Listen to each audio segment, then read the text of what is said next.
lahat ng Pilipino, lahat ng mga nasa social media, loyalist vlogger ka naman, Duterte ka vloggers, ang titingnan natin yung pukawin natin ang damdamin ng nasa gobyerno.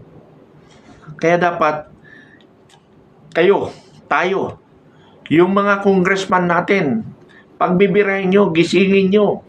Mga vloggers sa inyong kwan, huwag na kayo tumalon sa iba. Diyan na lang kayo sa inyong distrito. Kanina, napapanood ko yung congressman ng Marikina. Saludo ako sa iyo, sir. Kumikilos ka. Congressman ng Antipolo. Congressman ako. Huwag ka magtago. Dami mong pera. Magpakita ka. Mayroong binaba sa San Jose, sa parte ng Antipolo. Sa Rizal, kumilos tayo.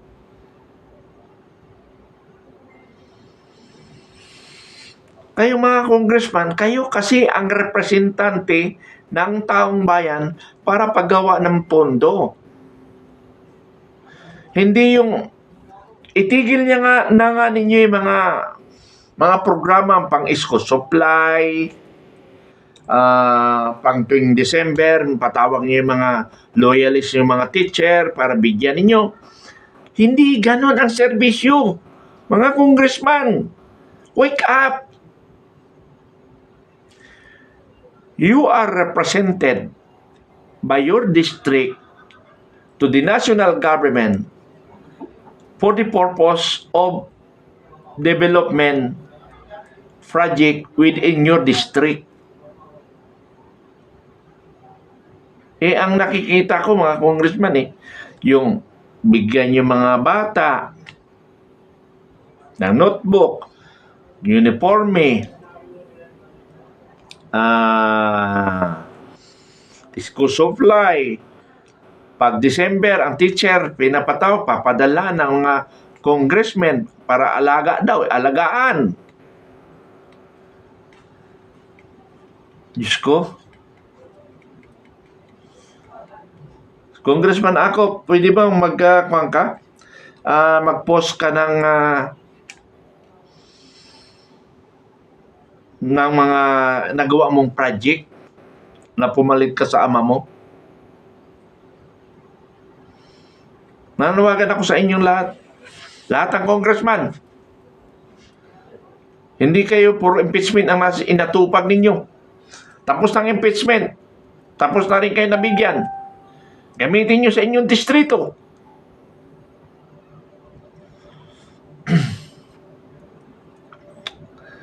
Tignan mo, grabe ang baha ngayon Kaawa-awang Pilipinas. Ang dami mga properties, ang dami mga individual, mga pananim, lahat mga bagay na pinsala. Pero hindi ko sinasabing sinisisi natin ang gobyerno. Dahil kalikasan nga yan Pero ang tanong ko lang, kung ano ba ang mga plano ng national government at ng mga congressman representative, mga senador.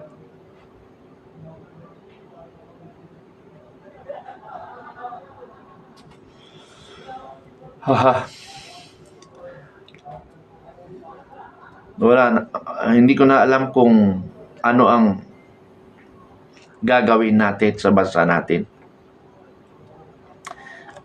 Ako, bilang isang dating sundalo, ako ay nananawagan at nangangalabit sa inyong puso ng nasa gobyerno, lalo ng DPWH. Ang dami niyong kinakarap ngayon na problema. Ikaw, Secretary Benz,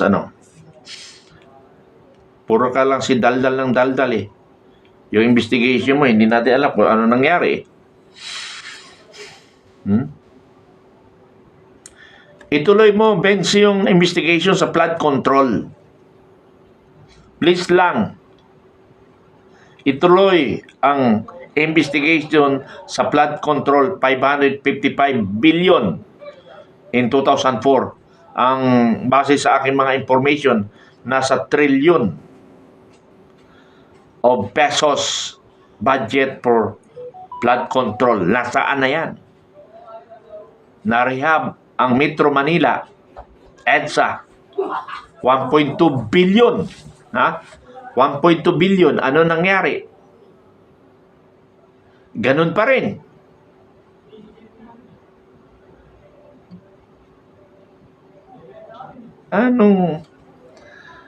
Anyway, sabi ko nga, hindi dapat natin sisihin ang gobyerno. Pero makita lang naman natin na sila ay nagsasakripisyo.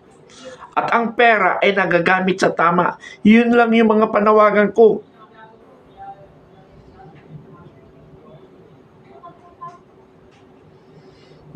Panawagan ko yan. Kalikasan kasi yan. Pero, kaya may gobyerno, ay pagsiservisyo ang taong bayan at ipaghahanda ang ating bansang Pilipinas. Sabi nga nila, sinisweldohan kayo ng taong bayan. Ano nangyayari na ngayon? Nakakaawa ang Pilipinas. Para bang walang gobyerno nagpapatakbo. Wala ka man lang makita. Pero mayroon ako nakita, si congressman, yung congressman na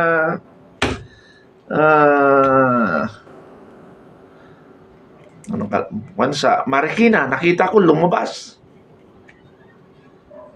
Para maganda rin lahat ng congressman, mayroon kayong kwan. Ihiling natin lahat ng congressman, mayors, mayroon kayong sariling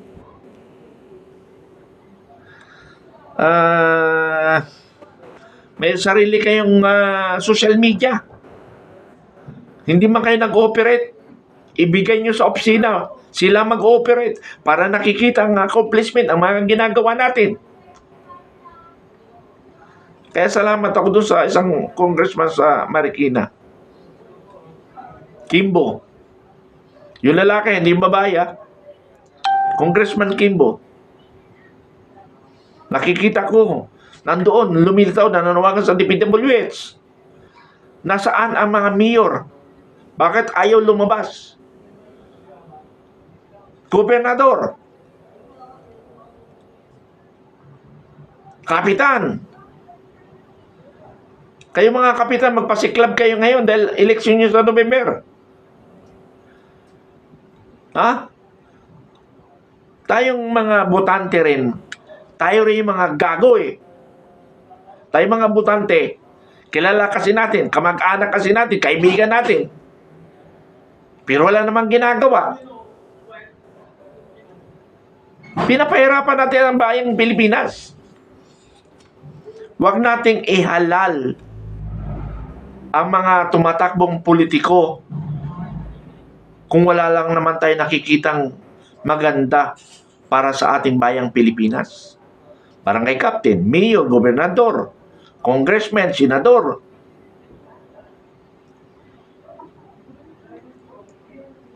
Kawawa ang bansa natin. Tayo rin ang nagkakawawa sa ating bansa. Hindi tayo nag-aalala ng tamang tao. Marami na nga nagsasabi sa akin, tumakbo akong party list. Sabi ko, ayaw kong madunisan ng aking dugong magnanakaw. Kasi sa totoo lang, walang politician na hindi magnanakaw. Kaya lang, mayroong mga politician talaga na talagang nagtatrabaho, gumagawa. Hindi na puro pagnanakaw ginagawa. Kasi sabi nga nila, gusto mo yumaman, madali. Daling yumaman, pumasok ka na politika. Kaya lang, sugal. Kung baguhan ka lang tumakbo, sarili mong pera mo nang kakasusin mo. Pag nanalo ka, saka ka babawi. Ganun ang laban paano ka nakaupo ka? Hindi ka na maglalabas ng bulsa. Kasi nga, sobra-sobra na yung binulsa mo. Yung binulsa mo kasi, gagamitin mo rin yun para sa susunod na eleksyon. Sana, parang katulad rin ng presidente, no? Kaya lang, ganun rin, saan na pumunta Kasi pag hindi na kumandidato, yung ibubulsa, bulsa na lang talaga. Wala talaga pupunta na Pilipino, no? Kawawang Pilipino, wala talaga pupunta. Hindi naman tayo bumubuto ng talagang tamang leader eh. Tayo rin ang may kasalanan eh.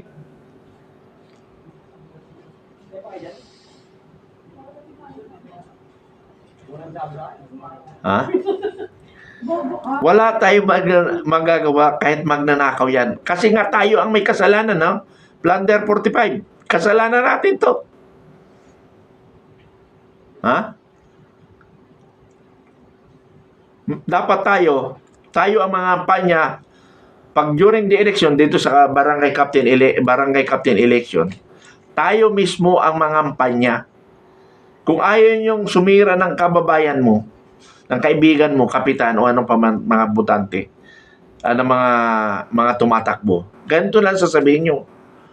Mga kababayan ko, tingnan natin anong nagawa niya. Kung siya incumbent kapitan, tinatanong natin ano ba ang nagawa. So hililing natin sa lahat ng incumbent kapitan. Titirahin natin ang titirahin kapitan ha. Tatanungin natin ang kapitan, pwede bang yung mga nagawa ninyo? Next topic ko nga pala yan, no, sa vlog ko. Next topic ko yan sa mga kapitan. Na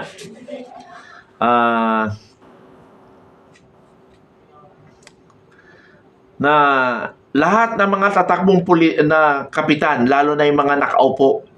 Ang mga nakaupo, tanungin natin ang kanyang mga nagawang project. Pangalawa, ano ang plano niya the next kung manalo siya. Doon sa baguhan, anong plano niya?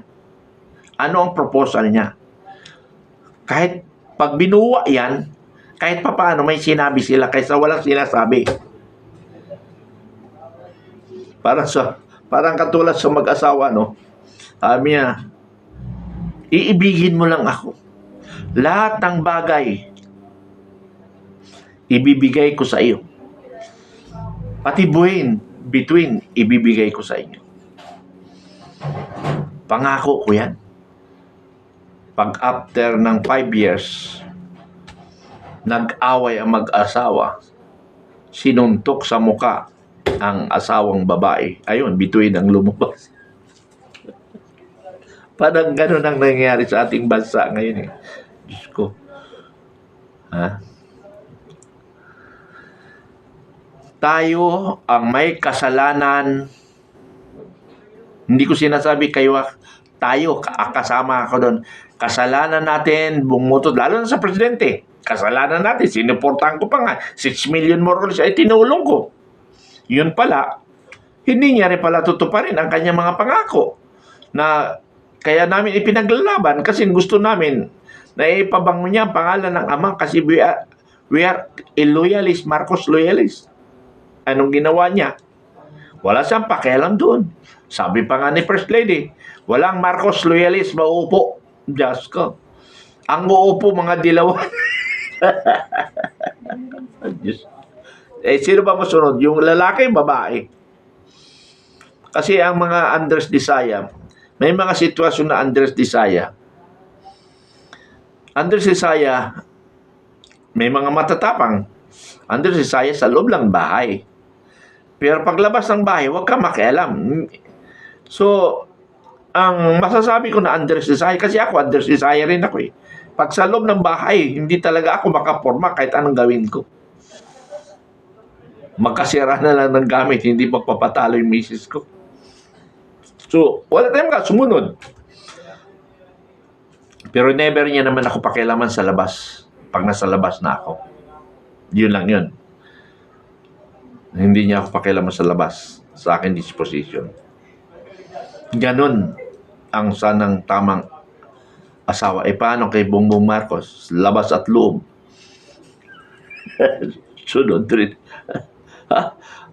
Alam niyo ba, kwento sa Malacanang, mayroon mo sa harap ng mga tao, minsan nasasampal si Bongbong Marcos sa harap ng tao. Biro niyan, mga profesional yan, ha? Abogado yung nananampal. Pero hindi, usapang asawa yan eh. Pero matindi ang talaga, no? Pagka-Andres ng Pangulo. Kaya pati ang bansa Pilipinas for Andres rin. Ay, Diyos ko. Anyway, magbabasa muna ako. Magbabasa muna ako.